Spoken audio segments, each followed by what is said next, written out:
Brothers and sisters, warm greetings from Sri Balaji Vidyapit, popularly referred to as SBV. I am delighted to meet you all once again through Channel 1. I thank you all for your continuous support in this endeavor. Breastfeeding, since time immemorial, has proven to be beneficial to both mother and baby. The benefits of breastfeeding have been universally acknowledged. Besides strengthening the mother and baby bond, breastfeeding has many unique advantages for both the mother and baby. Breast milk is the ideal source of nutrition for babies. Breast milk comprises a unique combination of protein, fats, carbohydrates, vitamins, and minerals that adjust with the child's need as they grow.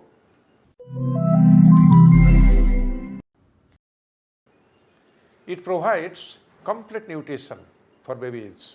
Immunity, increases IQ, and decreases the incidence of obesity, allergies, diabetes, asthma, ear infections, pneumonia, diarrhea, leukemia, and even sudden infant death syndrome.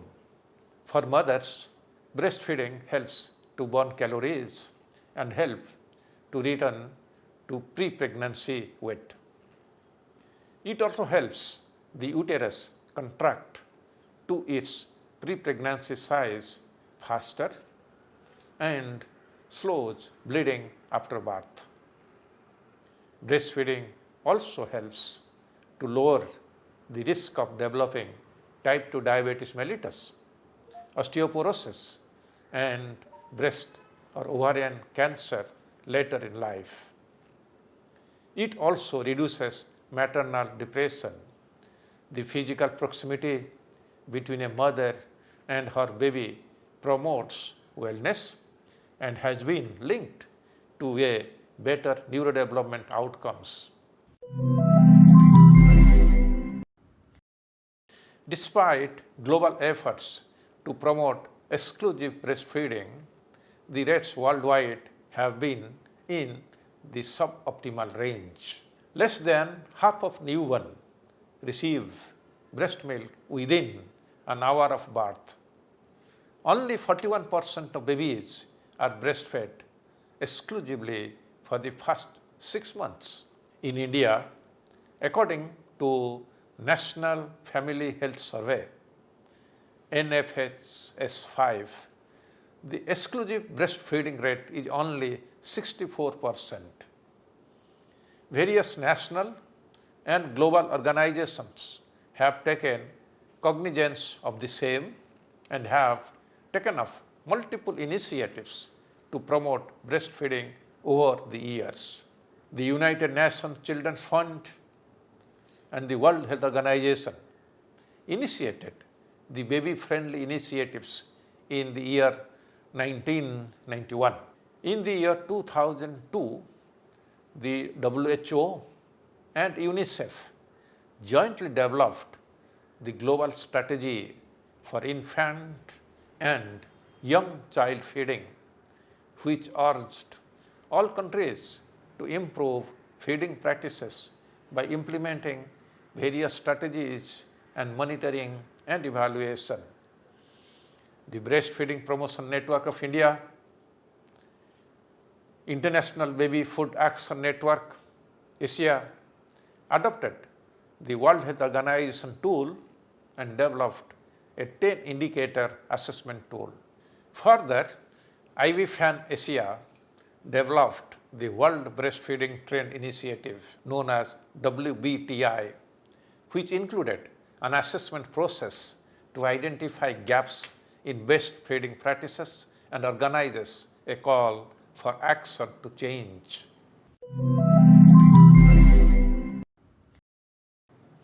Breastfeeding is directly linked to the attainment of at least 4 of the United Nations Sustainable Development Goals.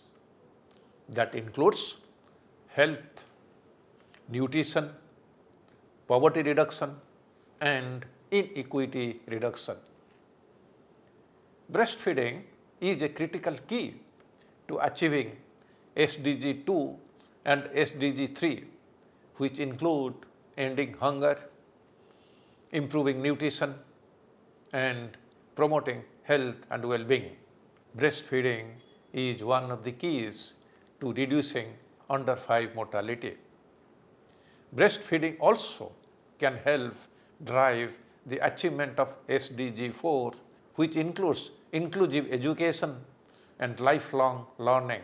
Breastfeeding is associated with higher cognitive ability, increased IQ scores, and better learning and literacy outcomes, all of which can translate into increased productivity and earning later in life. And breastfeeding can also play a role in achieving gender equality, the central focus of SDG 5. For example, exclusive breastfeeding can promote birth spacing, enabling women to delay subsequent pregnancy and empowering them to exercise greater reproductive autonomy, especially in countries and communities where women have limited access to quality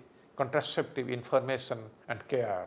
In turn, this can increase the ability of women and girls to return to school and to work outside the home and better support their families.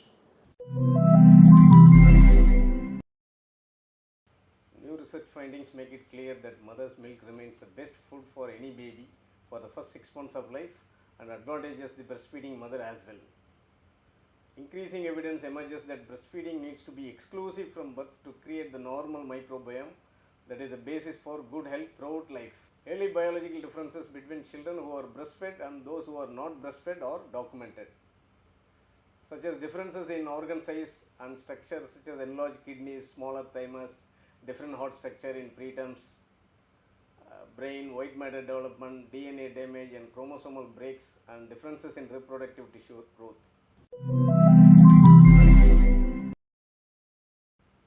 In our institution, breastfeeding education usually occurs during the prenatal and intrapartum. We start by personnel with expertise and training in lactation management. For the first time mothers, the education happens along with person-to-person interaction, which also includes fathers and others who support the breastfeeding mothers.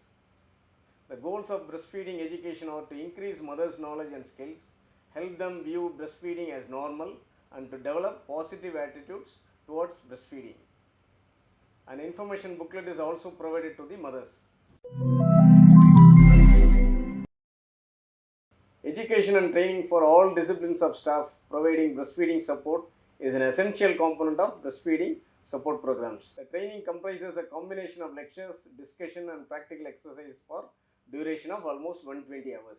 The content of training was derived from breastfeeding promotion and support in a baby-friendly hospital course and World Health Organization 40-hour breastfeeding counseling course. Peer support, which is provided by mothers who are currently breastfeeding or who have done so in the past, includes individual counseling and mother-to-mother support groups. Peer support also includes psycho-emotional support, encouragement, education about breastfeeding, and help with solving problems. We have voluntary peer support groups who do counseling one-to-one through telephone calls or visits the hospital. Department of Pediatrics has been conducting World Breastfeeding Week programs every year for the past several years. Programs are conducted to enhance the community awareness through FM radio talk, a poster competition for students and staff nurses, a quiz competition for postgraduates and staff nurses, and also an awareness program on breastfeeding in high-risk infants for mothers and neonatal unit nurses, and various community areas for mothers with under 5 children, caregivers and ASHA workers. Greetings from Sri Balaji Vidyapeeth.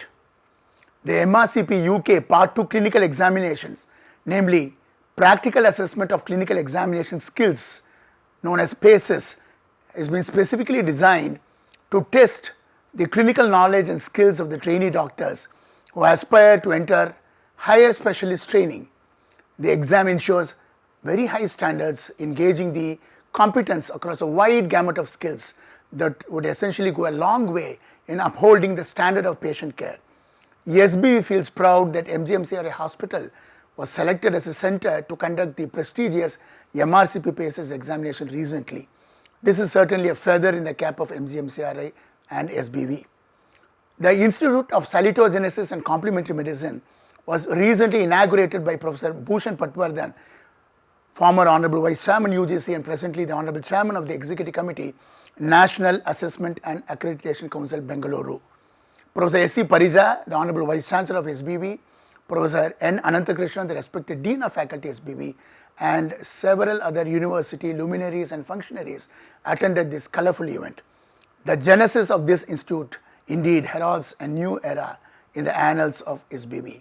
The institute will now have under its ambit a school of music therapy and a school of yoga therapy that are poised to scale greater heights in future. In other words, the existing centers of yoga therapy education research as well as the Center for Music Therapy Education Research have been seamlessly integrated into the folds of the all-comprehensive Institute of Salitogenesis and Complementary Medicine. Thank you so much.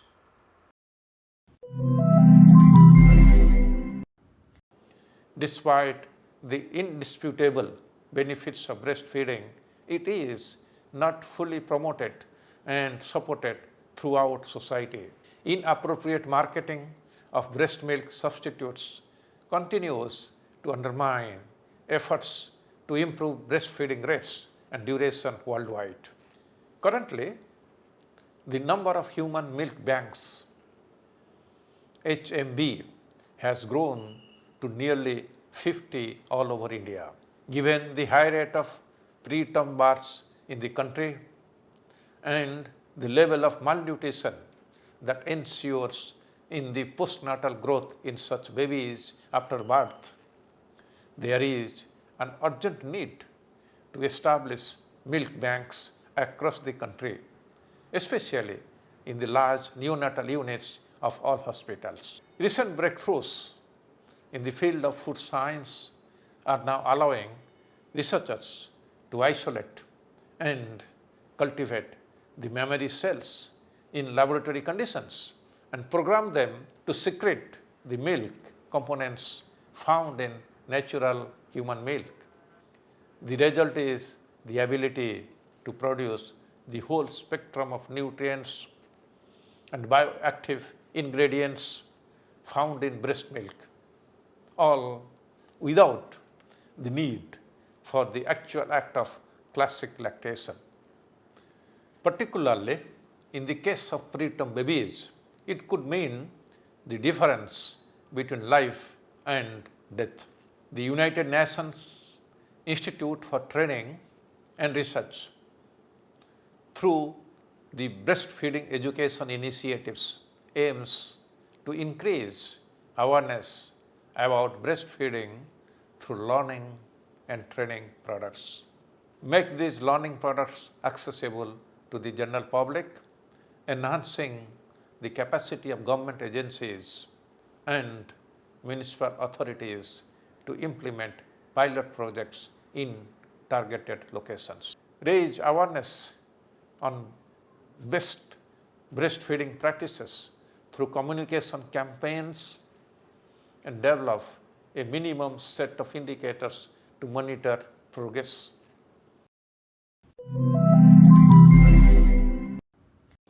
As part of every country's drive to achieve universal health coverage, there is no better or more crucial place to start than by ensuring the 10 steps to successful breastfeeding are the standard for care of mothers and their babies.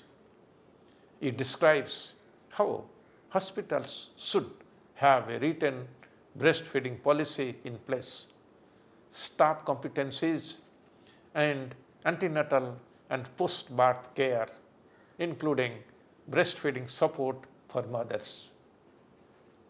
We can make faster progress towards all our development goals by better promoting, protecting, and supporting breastfeeding.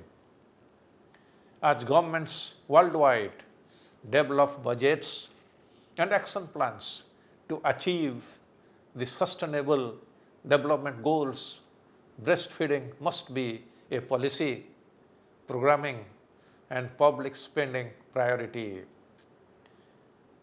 I wish you the best of health. Do remember to continue physical distancing, wearing masks, and strictly adhere to hand hygiene. Stay safe. God bless you. Jai Hind.